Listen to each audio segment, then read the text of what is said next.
AI a dysfunctional technology, a schizophrenic technology, because while you think it's doing magic, it's pumping your data to know you better, to manipulate you better. While you're doing it, you're fired because agents are replacing you. How do you see the future in the next coming 2 years? Will we actually have AI agents replacing humans? We're gonna live one of the most fascinating period of our lives, but at the same time, the most disruptive period of our time. We are in an era that is disrupted from last year in jobs. I mean, juniors don't find any more jobs in companies. Why? Because they want to AI do the junior job. Do you want the senior to just do the quality checks? Yes, and they don't realize when you give LLMs your information, that's it. He said to me, we think you have a tumor, have a pituitary tumor behind the brain. He said to me, listen, you have two choices. If you want to be alive in 6 months, you have to get an operation in 1 month max. Otherwise, you might lose the use of your voice, then the use of all your senses one after the other, because your pituitary tumor is that big. You can imagine my state at this time. I was just... How did you feel and how did you keep going? I went out and bought something like 10 books about the pituitary tumor and started reading them. So I studied the disease and I said to myself, well... Today, I'm joined by Karim Amor. Karim Amor is an entrepreneur, is an investor. It's a builder who is at the intersection between technology and impact. Karim has an interesting journey. He has built multiple companies. He has also failed couple and several times. And today, he's building Epinium, which is taking care of basically the healthcare, intersection of healthcare and AI. Karim accepted to be with me today for 1 hour of discussion to extract the wisdom, to extract the learnings from his life, and to share them with you, their audience. So Karim, welcome to 0 to N, the real code of transformation. It's a pleasure to have you here today. Well, thank you. By the way, I love your name of the podcast, 0 to N, which is the infinite. I mean, you can go anywhere with that. And I think we should look at the infinite to be able to really, really live what we're living today. Absolutely. And actually, the name, I have been iterating a lot about the name. And then I am a mathematician by background. That's my background. Welcome.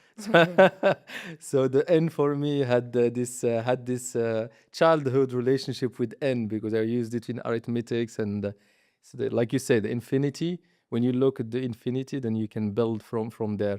So Karim, I'm going to take you to one period in your life. And this period will be the moment everything shifted in your life. Can you take us to that moment, explain what happened, and why it was a turning point for you?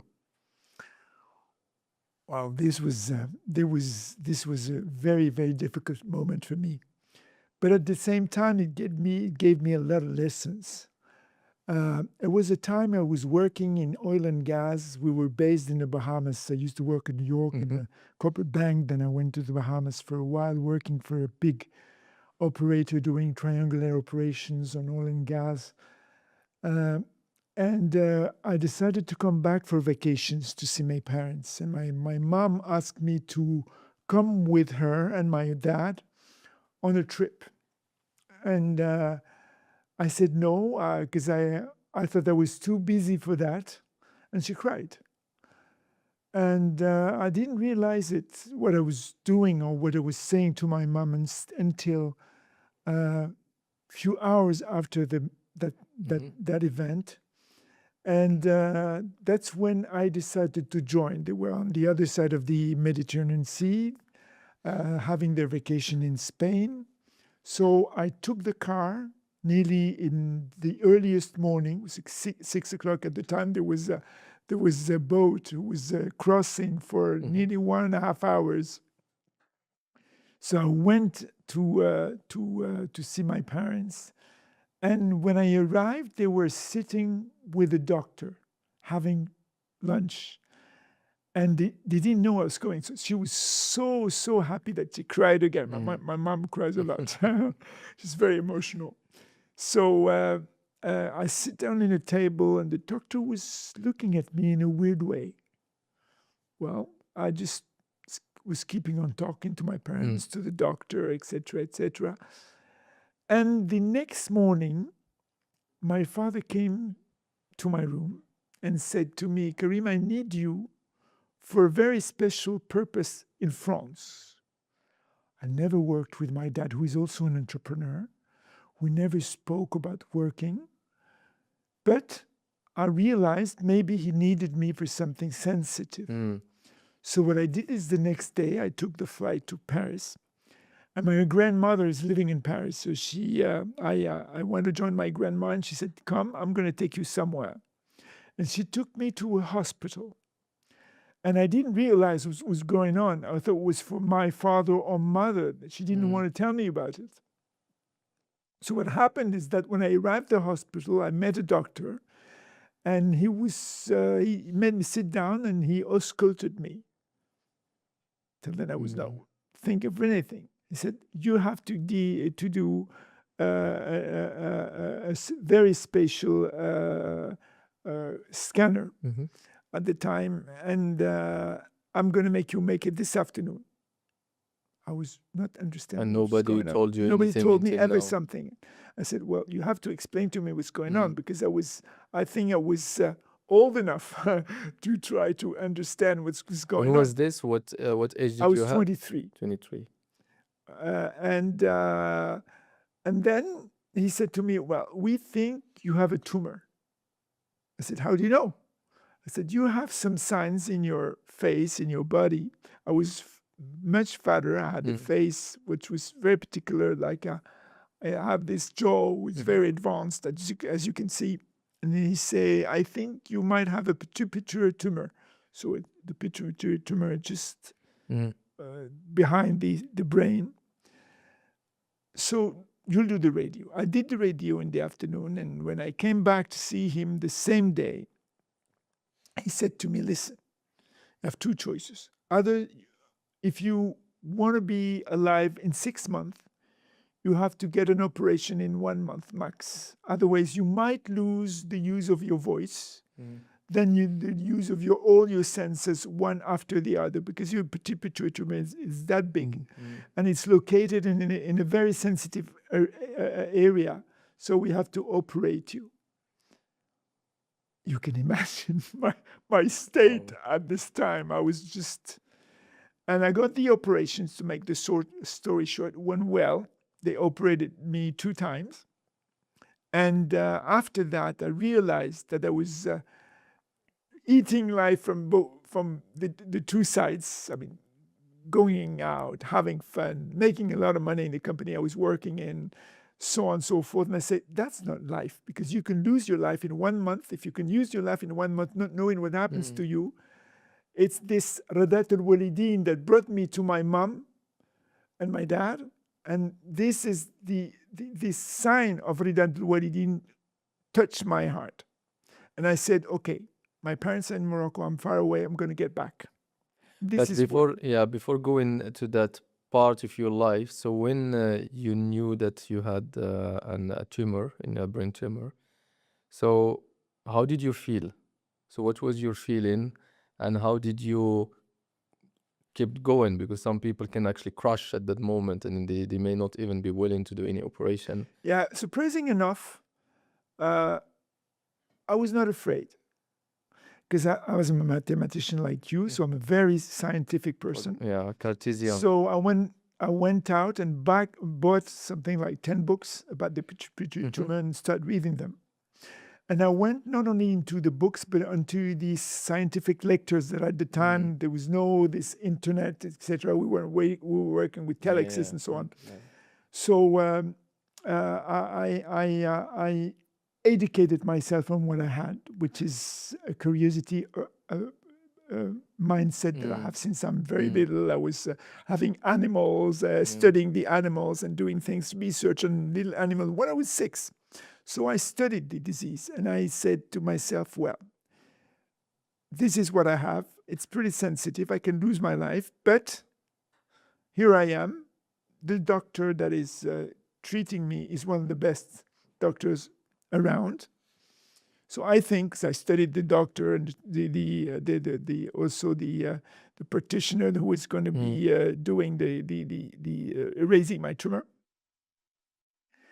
And I was pretty calm as I was waiting for this month period before I got operated, because it took 1 month to get an operation. And I was studying until I learned about this sickness and its effects, its collateral effect it could have on me. And I went, and so I was calm. So what kept you going? Is it fate? Is it the fact that you didn't really have that much responsibilities, or what kept you going, reading and waiting for the operation? You didn't have fear? In fact, I was not paying attention about whatever could happen around my work, Your whatever. My family health and, was a priority. Okay. And I wanted to handle it for the sake of this willingness to be curious enough and to advance. I'm a quite positive person, but not to the extent that I can't collapse if something really strong happened. But that I was very calm. I was really calm. And that calmness made me study wisely and take my sickness as a friend. What was the success rate of this kind of operations? At the time, because they were operating through the scalp, it was something like 60% success rate. And it depended. So the first operation, they got to the scalp and then they got to the mouth. But I was not worried about the operation. I was worried about the collateral effect of the operation. Will I stay with something or not? Is it some kind of, would I be able to feel, smell, speak again? So it was a kind of curiosity that brought me there. But in fact, I went and said, okay, alhamdulillah, my decision to get to my parents through Ridat al-Walidin was something that saved my life.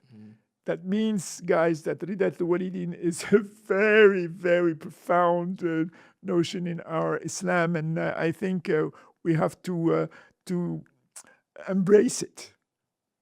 I agree. We say in our culture in Morocco that if you take the car from your home, you will reach high places. We see this in Amazigh. I'm translating it in English, but basically if your parents are satisfied with you, you can actually be very successful just because of that. That's part of our culture. So, and I completely agree. So, Karim, you had this very stressful period in your life, and then you decided to come back to Morocco. So, tell us more about this. Why the decision to come back to Morocco, stay close probably to your parents, and then build here instead of building outside? Yeah, actually, it didn't go well with the company I was working with. To be frank, I had trouble with the president. I was the youngest, but the most, I would say, impassioned. When I came back, I was not the same kind of person I was before.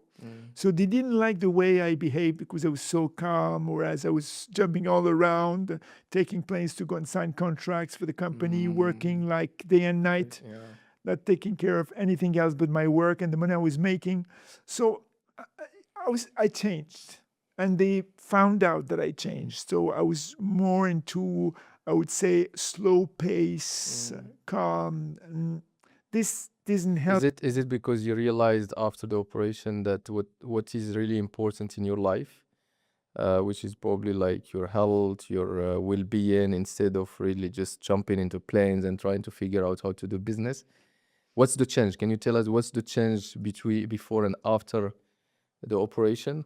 I can't tell you exactly. That's how I was. I didn't even realize or think that I had changed. It's not me, it's the mirror I was giving to people. But I never cared about the mirror I was giving to people because it was me. And I realized I was not making my marks. I was not doing the job as properly as they wanted me to do. So they also pushed me to take my decision to come back. And that was one of the most beautiful thing that could happen to me because I discovered Morocco, which I didn't know because I was not born in Morocco. I used to come here from time to time, and I discovered a country that is not what it is today. Today it's by 100 folds, I would say, better for young people who want to succeed in entrepreneurship. But I would say it was a country that brought me to this quality of life. I come from a good family, alhamdulillah. Uh, but I was looking at Morocco like an underdeveloped country from where I was. When I was a high level, ranked at a very young age in banks and dealing with high level contracts and so on and so forth. So I was a little bit like, Morocco, not now, not now. After the operation, it got now. I need to do it now. And I didn't ask myself questions, just my father told me to learn about Morocco. You have to go work in the bank, learn what's going on in all the sectors. Then you choose your path. That's what I did. So how was it your first days in Morocco, trying to Oh, figure out your work and because the culture you were coming from, you said Bahamas, big, yes, large contracts and yes, probably very structured environments, especially in oil and gas. yes, Then you are coming, and I suppose this is many years ago, coming yes. back to Morocco, where traditional businesses, a bit, many years ago, it wasn't that much structured. So how Yes. did you feel in the early days? Well, I was happy enough that I was accepted as an intern in a bank. It was a Société Générale at the time, which is Saham Bank today. And I stayed there for 6 months.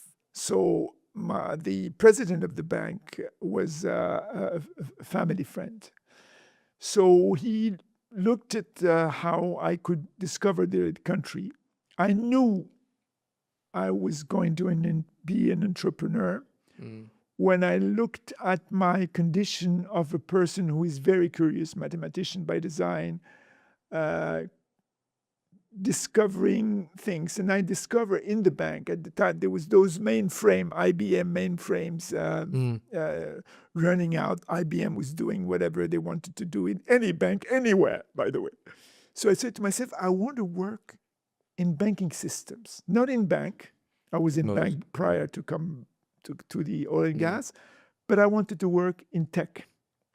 So I decided to quit after 6 months. So I decided to quit, and I started my own very, very tiny company. At the time, it was a company that was that belonged to a French company. It was a very tiny company that was stamping letters. And out of stamping letters, they had big machines that were behind those machines that fold your bank statement and send it to you. So I said to myself, this is the entry point to what I want really to do, is to get into the bank information system.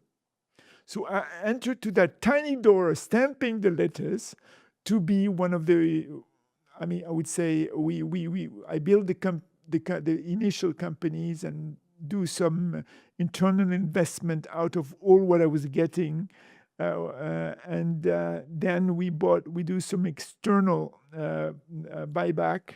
So we started buying, we started growing until we became one of the major player in the banking system automation, security system automation, telecom system automations, data management, data security. So it And was lasts that in Morocco, or was it also outside Morocco? only in Morocco. Or in Morocco? Only in Morocco. And I bought back a company in France at the time that was making folding machines for bank statement. And we invented a system that could fold in a speedier way. We put it at the time, was, I would say, 22 years ago. And we were working with very, very high level sensors that we put just to check that your letters doesn't come to me, or my letter doesn't go, my bank statement doesn't go to you. And this is how I grew. We make credit cards, we make security badges, and we went into the data security. The whole ecosystem. The of whole bank, ecosystem.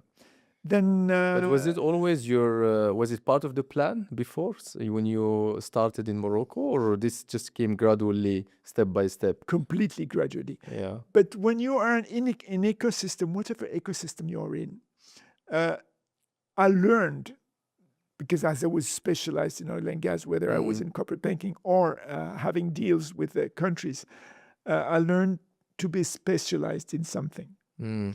And so through the specialization, you come across the upselling of what you do with other things. And I think today, the upselling side of any business is a very important thing to make the business stick with your client. Yeah.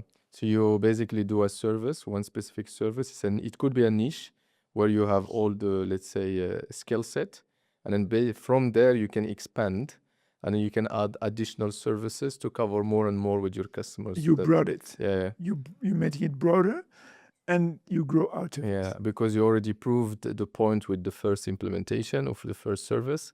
So the customer trusts you, so you can expand afterwards quite easily normally.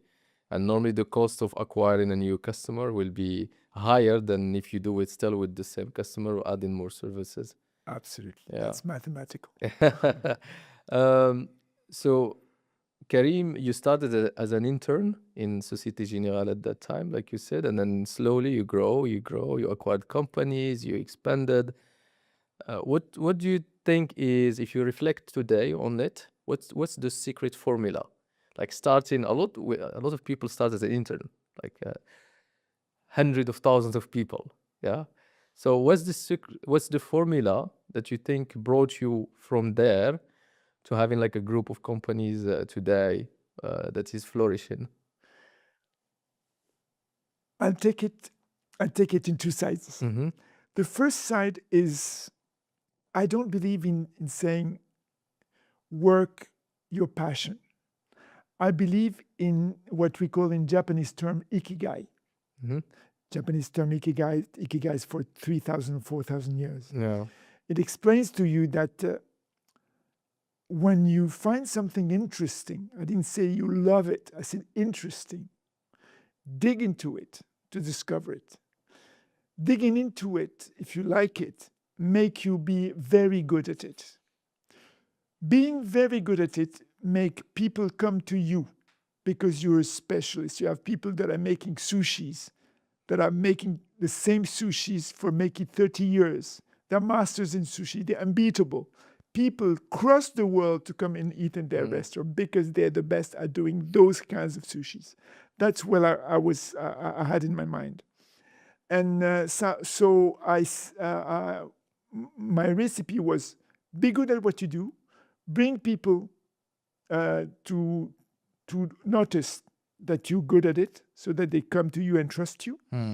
Then make this an economical engine, so you have to make money out of it, the business part of it. And the most important of all those four circles, if you're taking a circle, as you take it as circles, is work for something that is greater than you. So at the time, and since then, I was always thinking of doing some good. This is why I wrote books. Yeah. This is why I tried to explain how Moroccans succeeded in Morocco. My first book is called Successful Moroccan Entrepreneurs. It was written about something like 15 years ago with a friend that was also in the US. And that's how I said to myself, anything you do should have a significance for people. So you should serve people for the best of your ability. At that time, it was okay. Making the best solutions for security, making the best solutions to protect the informations for people. I was always in that type of things, always inventing solutions inside the company with a bunch of engineers doing things I kind of differently because it's my mindset. And that was it. So basically find something that is useful, valuable for people, that probably like solving a problem for them, and it's impactful. The solution that you are bringing is impactful, and then something that also you can sell, and then you just need to iterate on it, and then hopefully you'll end up building an empire afterwards. Yes, but this equation of Ikigai is only, I would say, 5% of the whole equation of success. All the rest is hard work. So people who says to you, you have a passion of something, passion is just 5%. All the rest is sweat, is working hard to get your clients satisfied of your services and have your team aligned. At the time, I have this American mindset or a British American mindset, because I crossed those countries. And I said to myself, client is first, and do it for the greater good. The rest will come alone. Yeah, but there are a lot of people, Karim, that works on, they are hard workers. They work hard on multiple aspects of businesses, but they are still at their position. Then there is something to add to the equation that I might have missed. There's a very great book that I would recommend people to read. It's a book about the success of all those big tech guys, because I was a tech guy from the beginning. This book teaches you that to get into success, you have to have a little dose of luck. Yeah. Luck plays a role. I don't say it doesn't play a role, but luck comes around you all the time. You just have to look at it and embrace it. It comes with opportunities sometimes. Yes. I had a coach at the time when I was in the US called Tony Robbins. Maybe you know about him. He was always saying that luck is when good preparation meets opportunity. That's true. And it's exactly it. You have to be prepared. Your mind have to be open to whatever happens. And I sold, by the way, my first company big time for over an amount of money that I would not disclose. It was indecent at the time, because I was on my way to Stanford for a very special training with a friend of mine that I salute here. And on the way, I met a guy in the plane I didn't know. And he was working for a big corporate tycoon of Morocco. And this guy asked me questions. And well, we discussed. And after when we went to Stanford, we came back and we went to the NBA looking at the Lakers were playing and so on. So we had a good time. And we were talking about business also. He was asking me questions. And this guy appeared to be one guy that actually there were two of them. But one was much inclined to talk about tech at the time. And he said to me, what are you doing, how it works, etc. And 2 months after that, he came to me and made me a proposal, because he studied the companies I had and said, okay, the group I belong to wants to buy those companies of yours. I had several ones, and they wanted to buy 6 of them. So I said to myself, okay, here I'm in a plateau. The price that is proposed, the method of calculating the price was a good one. It was only for the Moroccan market, so I didn't look at any other markets. And we finally made the deal. I didn't regret, because I felt that this group was going to bring the companies at the upper level that I could do it myself. And now I know the people that handled those group of companies that did very good, very well. And there's something in this success also that I want to point out. You can never succeed alone. You have to share to grow. If you come to our headquarters today, you have 2 signs in the very front door. The first one is the name of our group, which is just entirely tailored. So tailor whatever you do to your client's needs. And the second one is share to grow. You never grow alone. You have to share. You have to share your success. You have to share your information. You have to share all this. And this is why I educate people on the social networks on what we do, which is deep tech in biotech, deep, and also on the cyber sector, which is again security. We'll talk about it. Yeah. But sharing for me is a way of life. It's not just something that you read in a book and you say, okay, we have to divide it. No. And you have to find great associates. Today I have great associates in what we do. Abdessalam and Hisham, I just named them because I want to salute them. And the team that is around you also should be associated to your success. And that was the case at the time. And by the way, there is a story about this buying this operation. The president of that group, 2 years prior to that event, to the event of them proposing to me to buy, came to one of my events when I handed over all the presidency or the CEO side of the companies I was handling to the general managers I was partially associated with, although I had the majority of the stake of all companies. And he saw me, he saw that this event was about handing them the power. 2 years prior. I'm still wondering, he didn't want to answer my, because I went to him and asked him. He said, he once said to me, because I interviewed him for my book without him knowing what I was doing. And he said to me, you know, the first day I came to your event, I noticed the way you managed your team and the way they respect you and you respect them. That was part of my decision. So it's not about only because of tech. I think it's because of lots of things that you do, not that you're perfect, but just that you do things that you feel can make some greater good. Sharing is part of it. Yeah. And I know that you are very driven by impact, by helping others, by I think everything you do today is centered around that. Why is that important to you?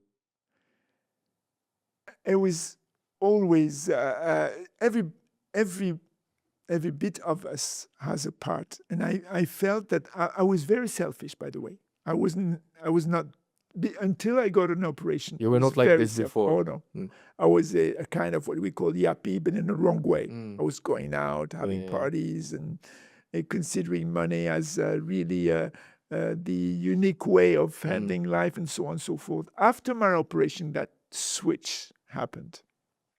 And it was a blessing. This is like the value of life, because it was like you are born a second time, and then you need to make a good part of it. So Karim, we touched a little bit the turning point. We touched a bit one of the biggest. I know that they have multiple.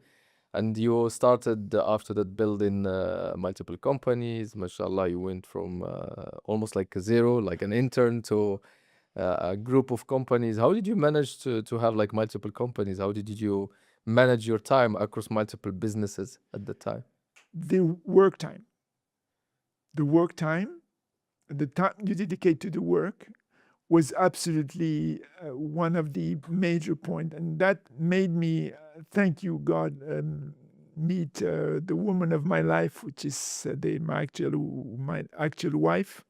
We're married for over 34 years. We're getting along together. And she understood what I was going through. She understood my kind of willingness to be ambitious, to build things in my country, and to be able to evaluate in the tech sector, which was at the time a sector that was not very, very known, not very fancy as startups are today. And she was a big part of my success because she was really calm and steady. She helped me out. And I think the companionship you have in your life is also a big part of your success. Yeah, it can make you successful, or the opposite. This is the big decision you make in your life. That's what they say. So it's actually the big business decision you make in your life is choosing your partner. That's a good one. Yeah. A lot of people may not associate it with business, but it is. Yes. So after Karim, we're gonna just go a little bit backwards because we talked a little bit now about the middle part. I'm gonna go slightly backwards to understand a little bit your childhood, just to see which values you had at that time when you were younger. You said you were born in Switzerland, and then I was born and raised, by yeah, the way. so you never actually had any. You probably came in here to Yeah, Morocco I for came to Morocco vacation. often, Yeah, but not enough to be able to appreciate the qualities that yeah. So our what country were has. how did you grow up? I grew up with a very open-minded family because my family also it's a mix of origins. Mm. And in a very loving family. And we always had these conversations of very open. And my father was speaking about his business, so we listened to him, me and my brothers. We were always playing around, recording our life, singing, and still we have some recordings with my brothers that make me laugh so much. So we had a very, very open and international appreciation of things. When your father was talking about his business, at that time, did you think about you gonna do your own business? You know, the environment you're born in helps a lot. Mm. But I would say also the opposite. When you come, like when you see in the US today or wherever you go, people that came from nothing are on the top of what people consider as a successful Yeah, people. And most of them, by the way, most of them are from a foreign country yeah, initially. yeah. So you have a lot of successful businessmen that are now, particularly in tech, but in all sectors. Mm. And I think that you have the two kinds of people. I wouldn't say only two, but those two main. The ones that are born and raised in an environment where business flows through their heads. They are probably more risk They are aware because programmed, they're kind of yeah, programmed. yeah. And although I was working in banks and, trading companies, so that was not my business, it was the business of somebody else. But this mindset, and also you have the ones that want to get because nearly they have nothing, Yeah. and they want to learn to have to build a successful company or do successful things to be able to. It's like to show themselves that wherever they come from, they can make it. But when you are born in a family that does business, it's easy for you to jump to create your own business, right? Because you will not get any resistance as well from the family. Your family will always encourage you to actually start whatever venture you want. Absolutely. The education you get, I do that with my children. I mean, I have 3 kids. The 3 of them are in business, their own business that they started from zero. I hope they go to N, but all of them, no exception, started their own thing. All in wellness, by the way. So you did influence them a lot, not just in business, but also in the industry I think we itself. have a role in influencing our children, our kids, to be able to have at least an overview. So when I teach them, and I have to admit I forced on this, is the Ikigai model. I told them, listen, guys, be good at something so that people come to you, and the circles come on. And they all of them are in this Ikigai moment.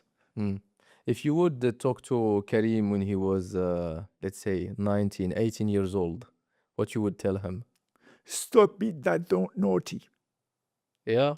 What else? What else? I wasn't. I mean, I was lucky enough to get a good job when I quit, when I went out of my master's degree. And it was a time, unfortunately, the war between Iraq and Iran. So that was that kind of period where Bush, the father of W. Bush, was in power in the U.S. And it was a good period for us to make business because of the instability and volatility of the markets. So I learned a lot. It was pretty tough in terms of being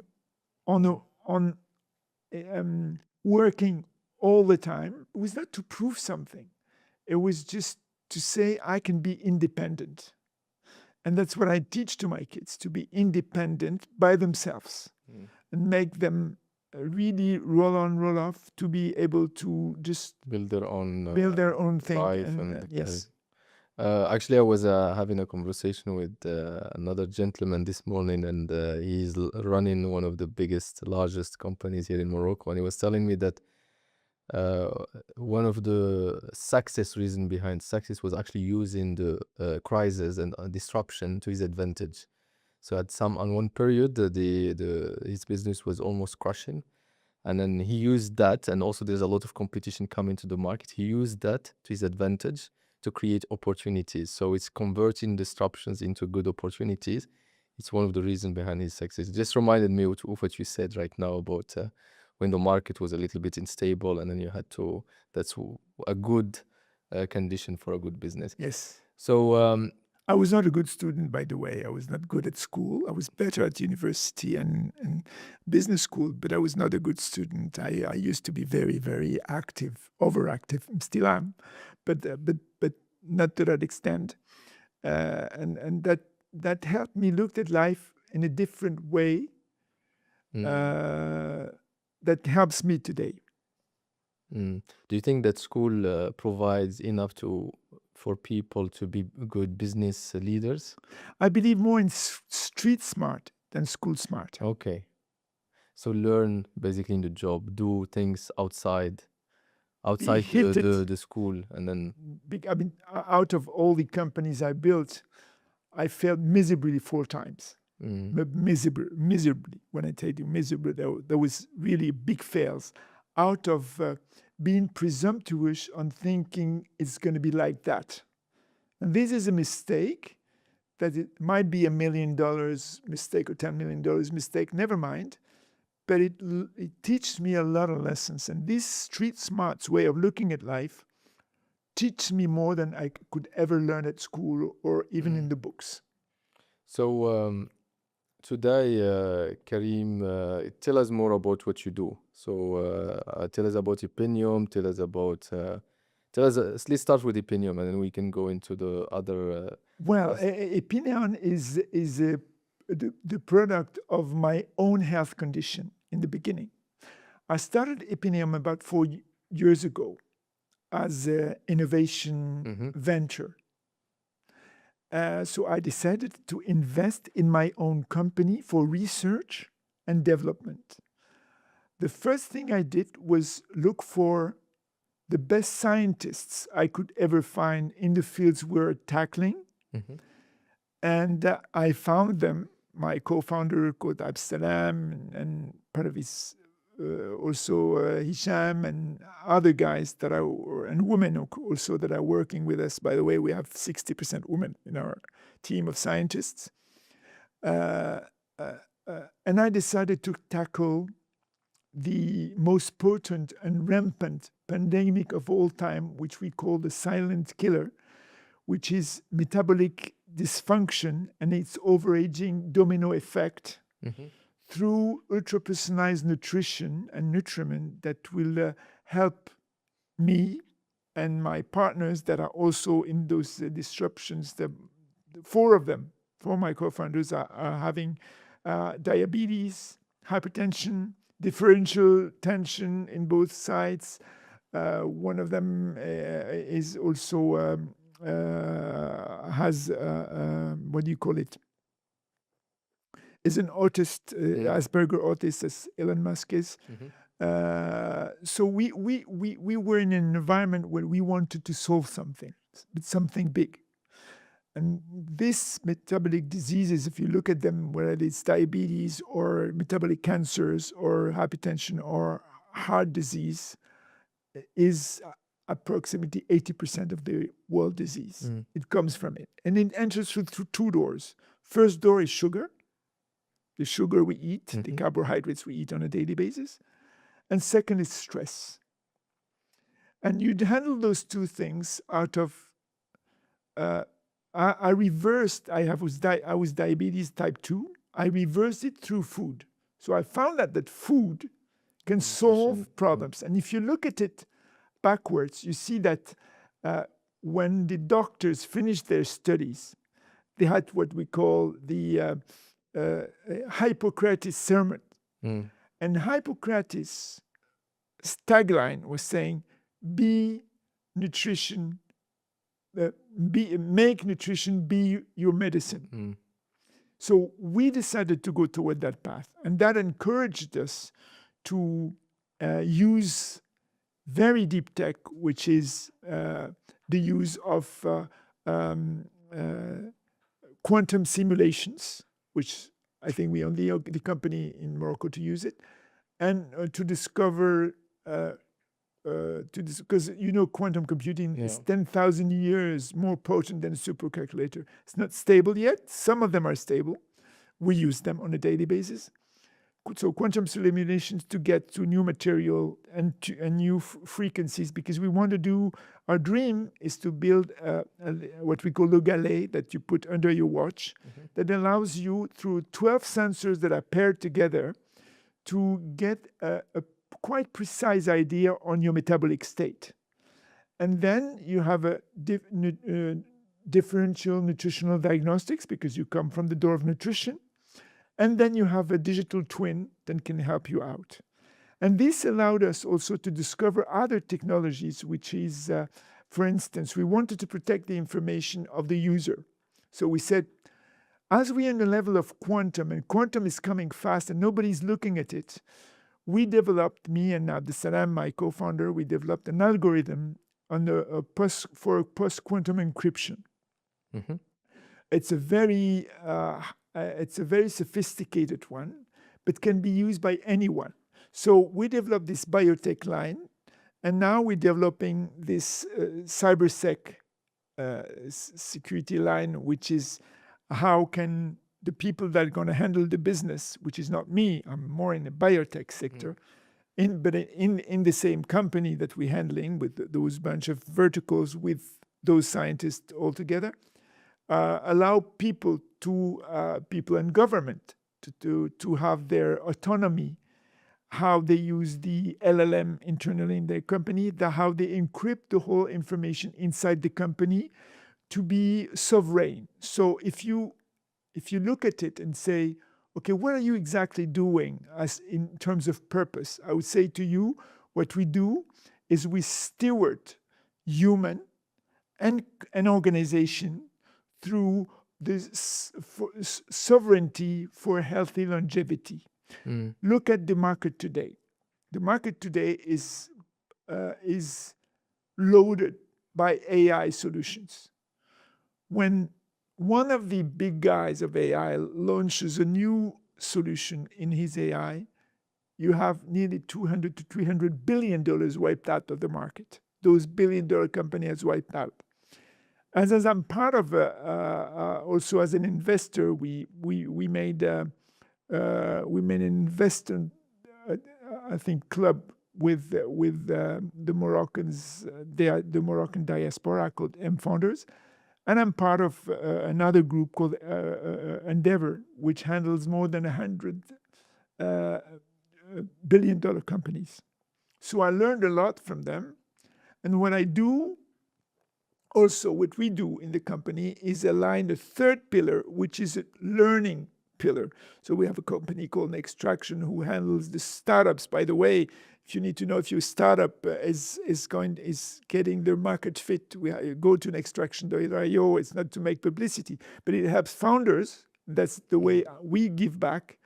Have an idea on the fit of the market because it goes so fast. And we have another app that is launched in 2026, which is called Epi-minded. Epi coming from Epigenetics, because you have your genomes. That is only 20% of the total genome that you have.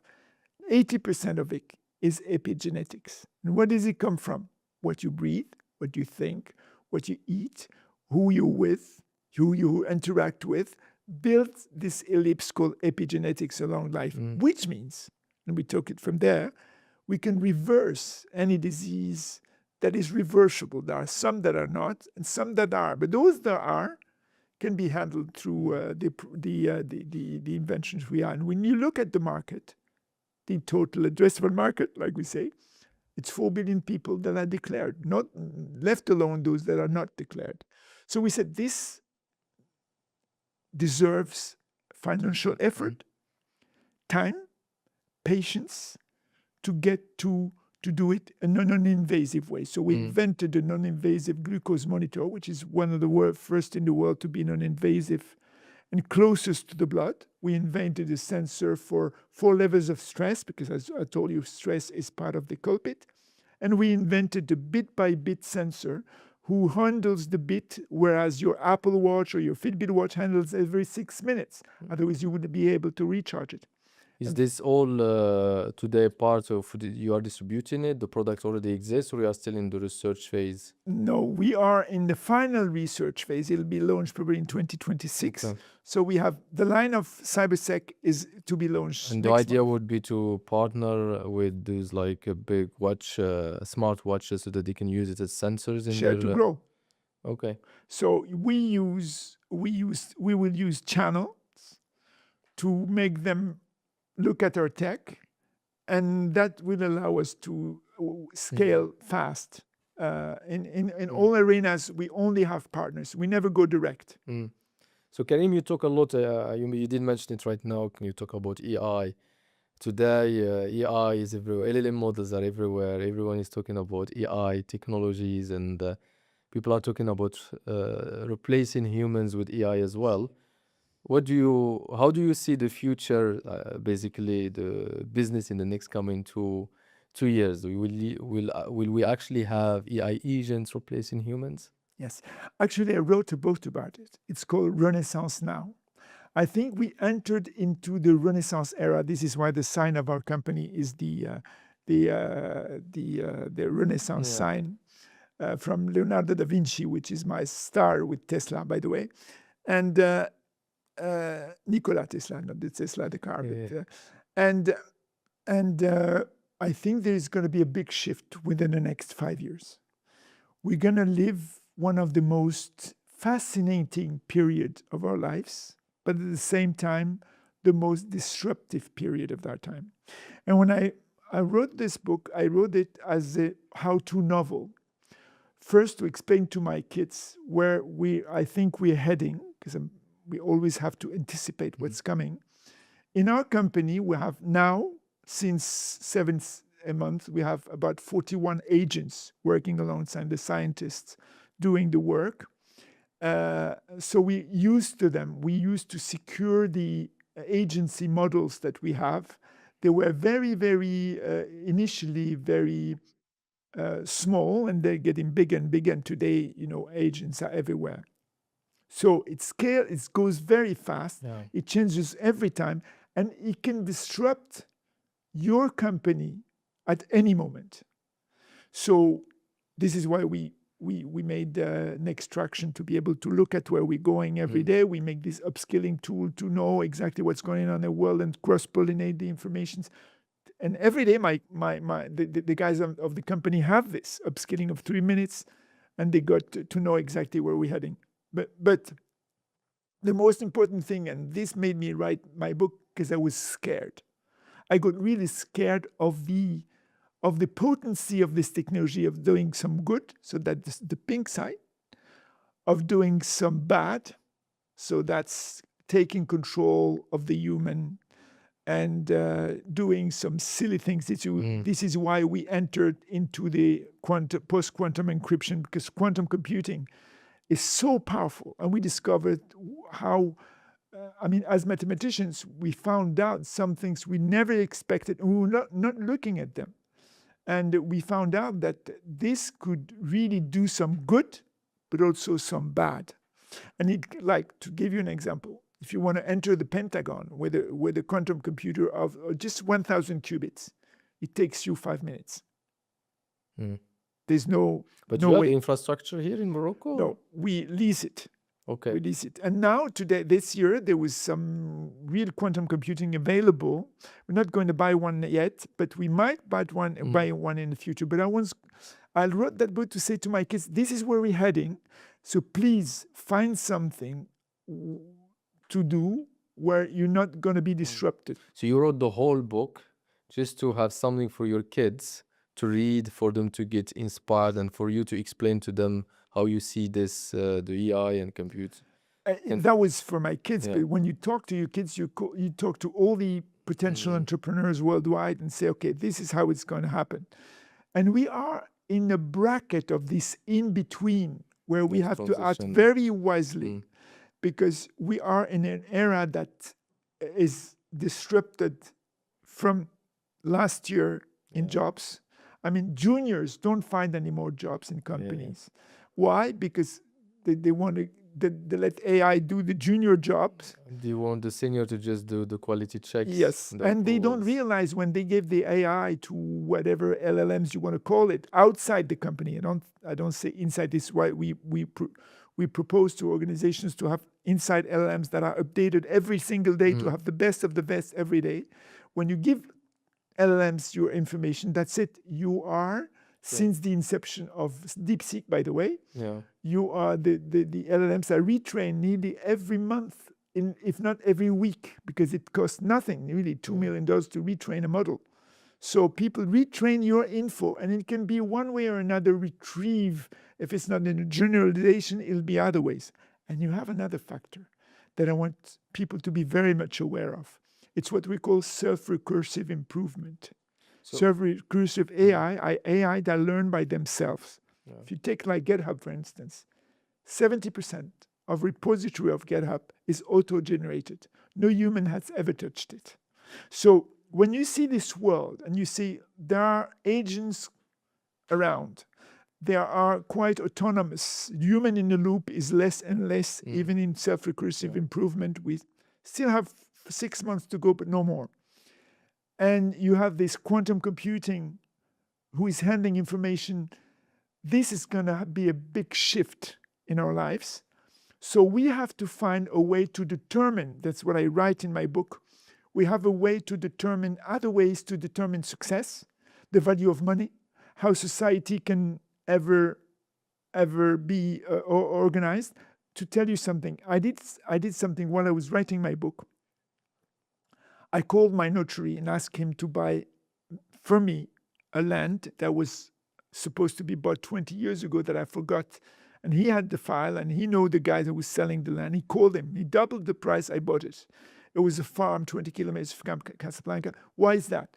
It's just because I felt internally that I have to go back to the ground. And in my book, there's a story of a lady in an African country who used to come back to her village every year. Then she began with the AI and the disruptions, robotics. I mean, now we're getting into a real, I would say, shift. 2 months ago, I was with my co-founder, Amsterdam, in Switzerland, in a robotic event. I saw robots handling a meal and giving up to another robot. We presented our tech for elder people being handled by robots, and we present our quantum cryptography military level. But we saw things that people don't realize.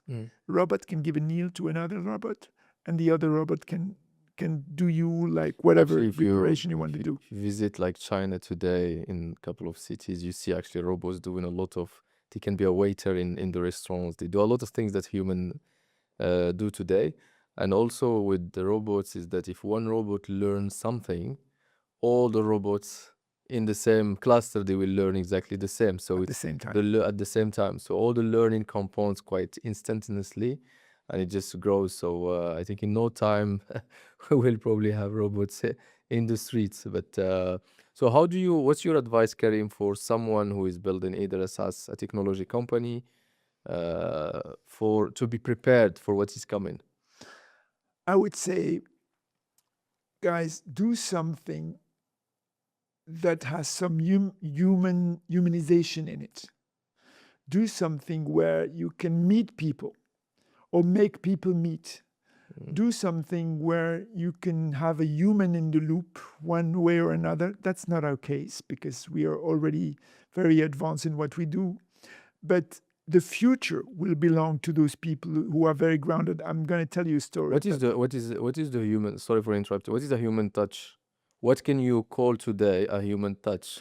Human It, touch is when you do you know in the is it thing longevity that business. We are yeah? in the longevity business, Mm-hmm. in the longevity biotech business. When you go, you have the blue zones. The blue zones are the people that are over 100, which is our aim. They always have a community living with the social networks, with AI that knows you very, very, very well, much more than any social network can know you, because they know all your feelings that you share with it. And it's a big mistake. Whether your documents in a company, whether your photos or video or whatever you want to, when you share it, it's done. It's theirs. It's not anymore yours. This is why we preach for internal LLMs. But at the end, the human in the loop, the human interaction is the story I can tell you. Those blue zones are people that are living in community. My son, Yassine, is a very big influencer in Morocco with over 3.5 million followers. And one day, I told him, listen, my guys are going to do an avatar of you so that you can use it without being present. He said, no way.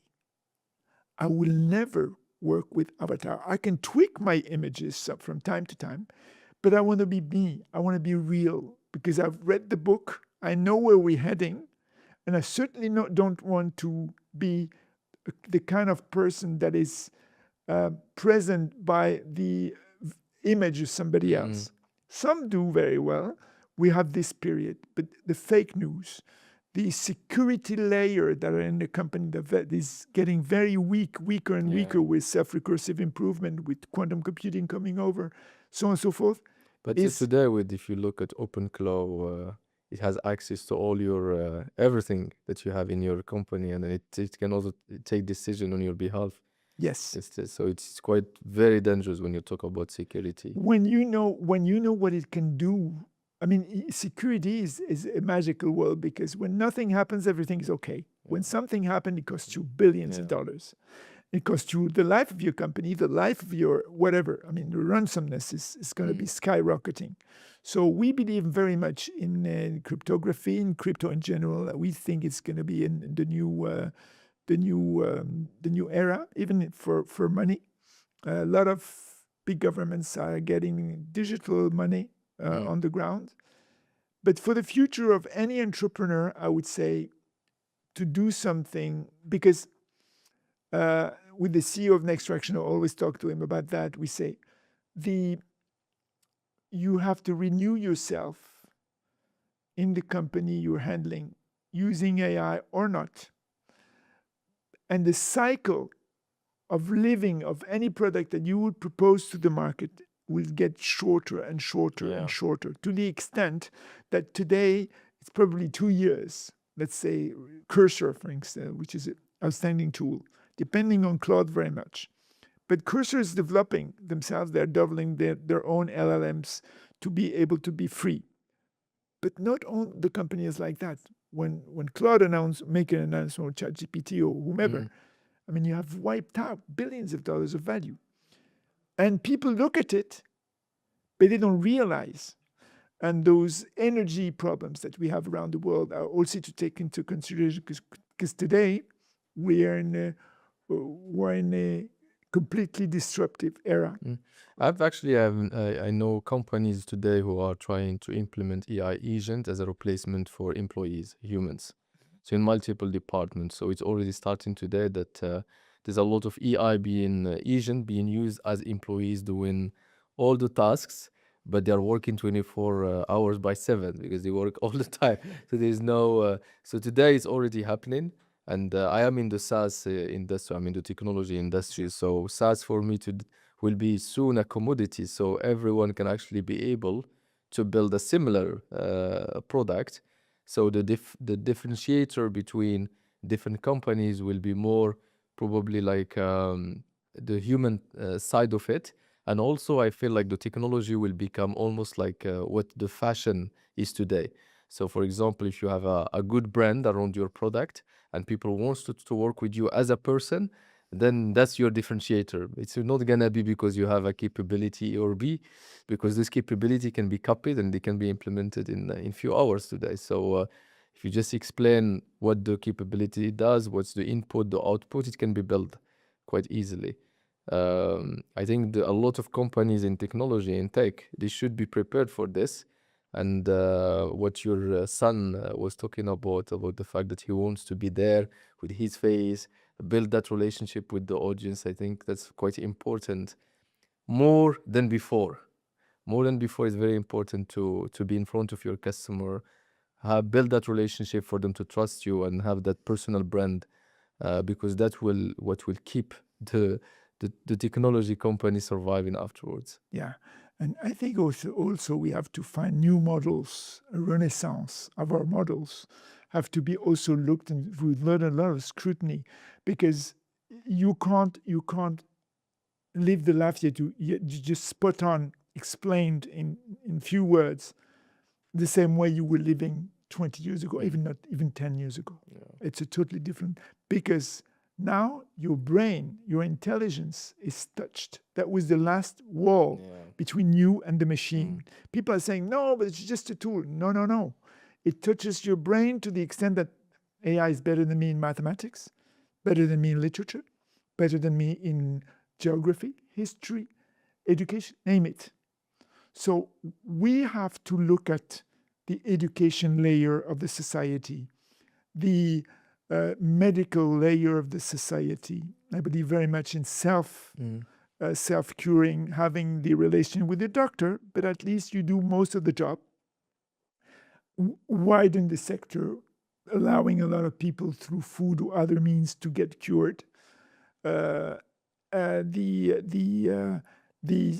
money will have other means.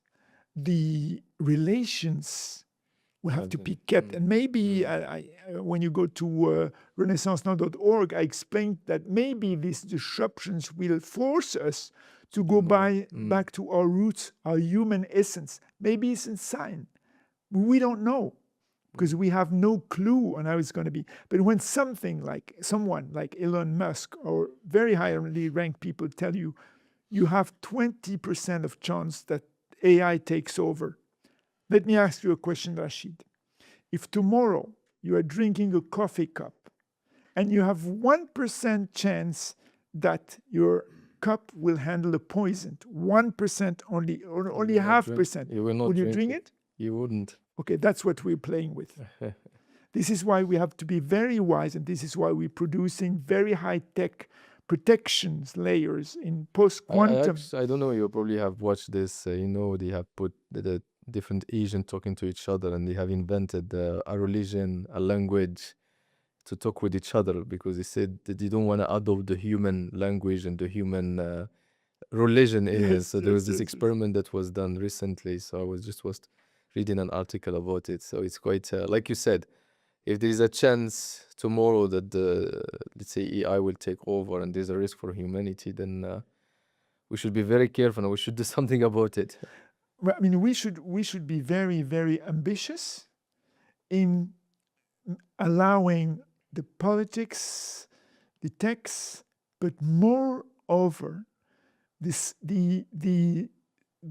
philosophers, the social experts, the people that are grounded by the agriculture or the real life, to be together. That's what my book explains. They have to be together to look at this renaissance in a wise way.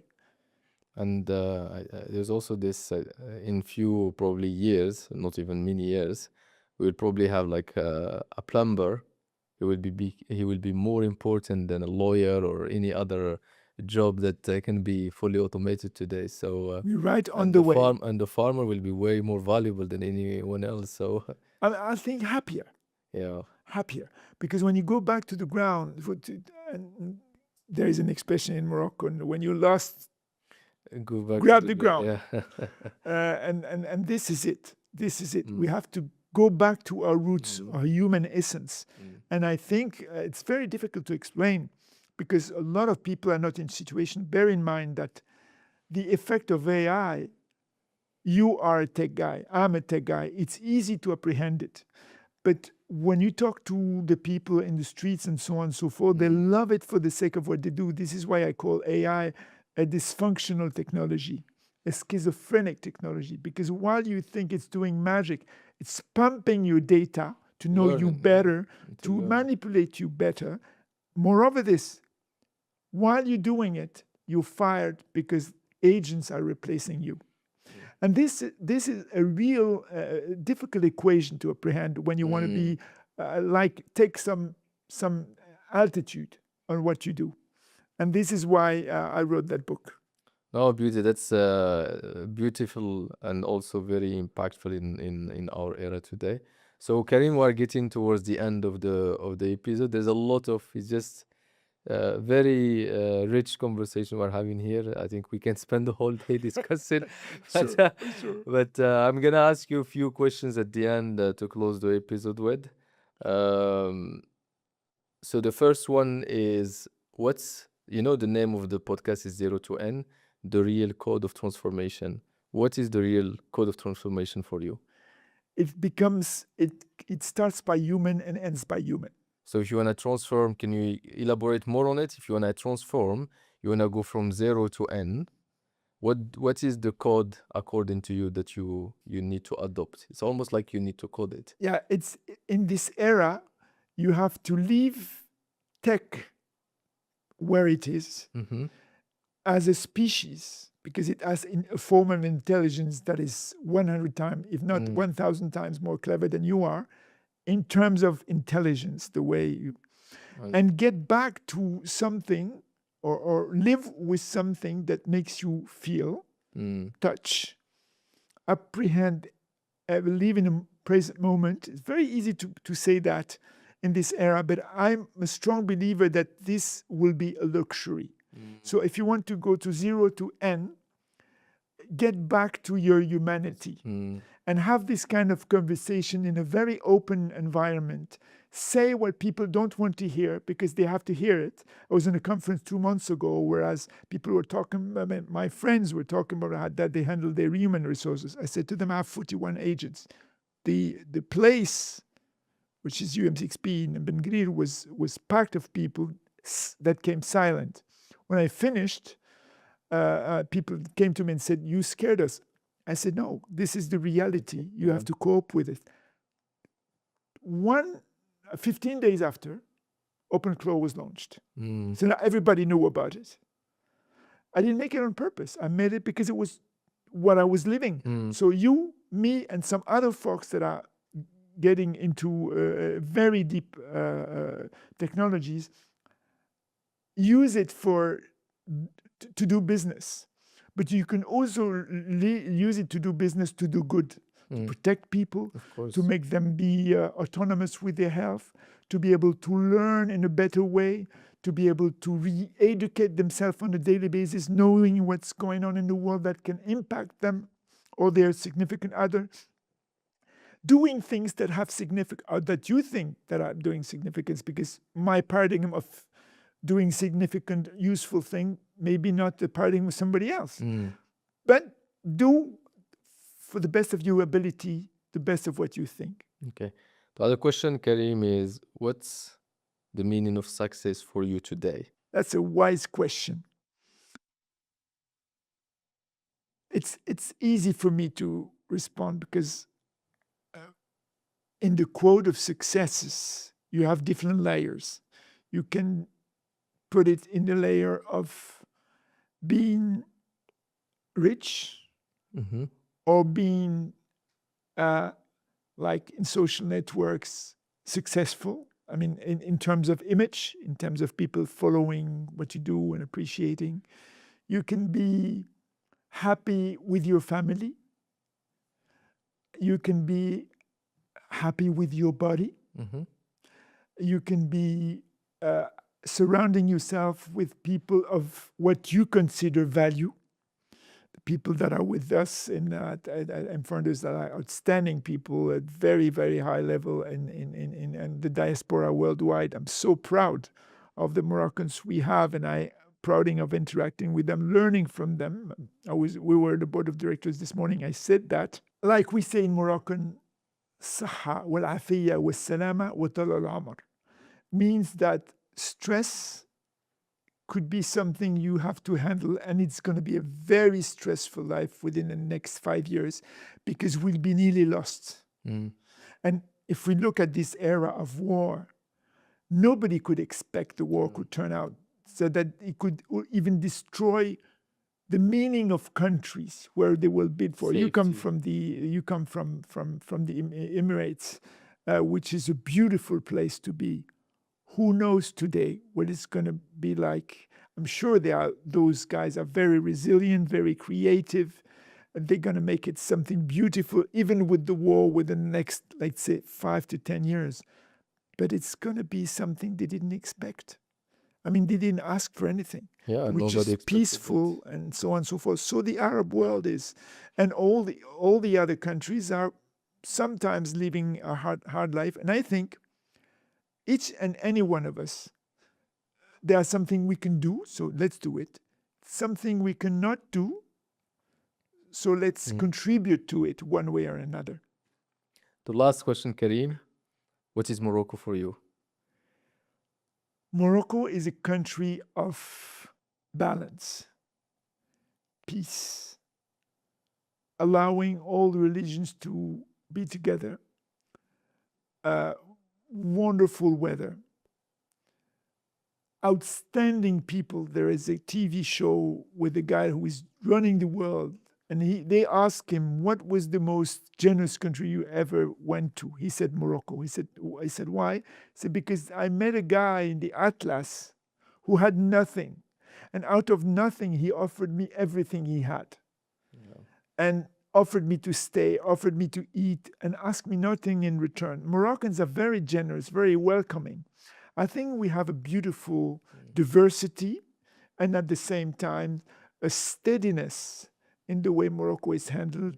And more Moroccans of the world come back to the country to make their talent, to put their talent to work. You might be one of them, as I was one previously. And I think they look at it as the country of identity. I have a lot of Moroccans from abroad who are telling me, I want to go back to Morocco because I want to bring back my kids' identity. I think identity is something that is visceral. You have the identity from the inception of the humankind, of the village, of where you belong to, and you want to defend your territory. I would be very defensive, but also at the same time, I would say we have to be very open to the world.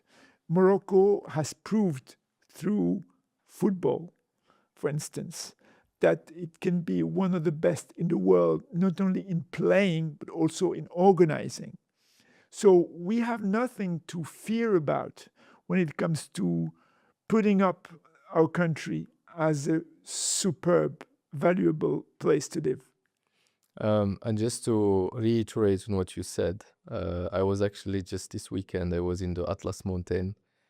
I went there with my family just after Eid, just to visit a little bit and disconnect because it was really nice. The sceneries were nice, green. But what you said is we went and we were planning to go to one of the hotels, and we end up, when we were there, the hotel was actually closed. So there's nobody in the hotel. It was going to renovation. And then there's this family. It was in a valley. So the hotel is up, and then you have this family, only one house. And we were asking them, what happens to the hotel? And they said, it's closed for renovation. And they offered us to come into their house. So this is like a couple with their daughter. And we were like a big family. So we went into the house, sit down, and they offered us like lunch, food, and everything. And then at the end, they said, guys, you can sleep here tonight if you want, no issue. We didn't know them. Well, this is the first time we are meeting them, and they were not asking for anything. So just to reiterate what you said, this is just happened this weekend to me and my family, and I was telling the team that it was one of the best experience I have had in couple of years now, and it made you be grounded because you feel like look at these people, they don't have much, honestly. They are willing to offer you everything they have. They're not asking for anything. They are very happy. And if you look at our worries today, from day to day, you compare it with them.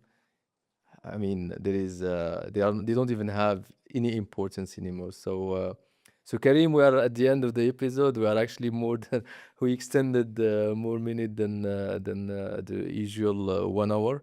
But it was really a pleasure having this conversation with you. I learned a lot. Mashallah, you have a lot of experiences, a lot of knowledge to share. And probably like in a few months, we're gonna do another one to deep dive more into into other areas we didn't cover this time. It was my pleasure, really, having been a guest of your podcast. You look at the future with a very positive lens, and I hope you'll be one of the ambassador, as you're a tech guy, of how to mitigate their life in the future, because very few are in this position. Government entities that are handling tech whatsoever are looking at it also, and there are a lot of conferences talking about this. And I think we have a role on sensitizing people Mm. about what's going on and what it can bring of good, but also of something we have to mitigate. Absolutely. Thank you very much, Karim. It was a pleasure, and yeah, hopefully we will go through this period of life and future successfully, and everyone will be safe. My pleasure. Thank you.